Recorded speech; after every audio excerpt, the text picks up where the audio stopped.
Hi guys! Itlog ng pugo naman tayo for today's video. Ayan na nga at nakapaglaga na tayo at binilatan na ito.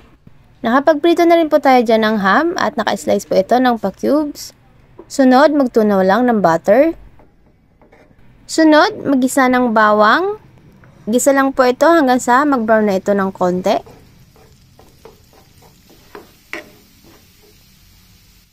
Magisa rin ng sibuyas.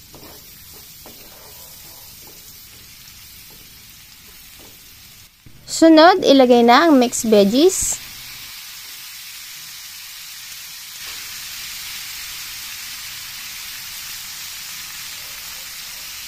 Lagyan ito ng paminta.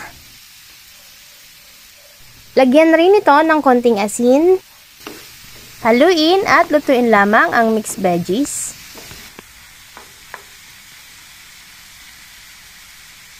Sunod, ilagay na ang all-purpose cream. Haluin ng mabuti.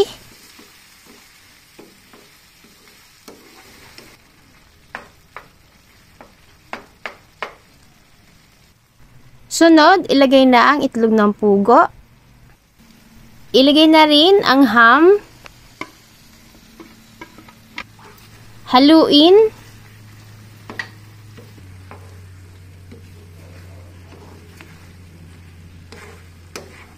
Ayan, ready to serve na po ang ating creamy quail eggs with ham and mixed vegetables. Try nyo na din po ang recipe na ito. Thank you so much for watching! See you on our next cooking vlog. God bless po!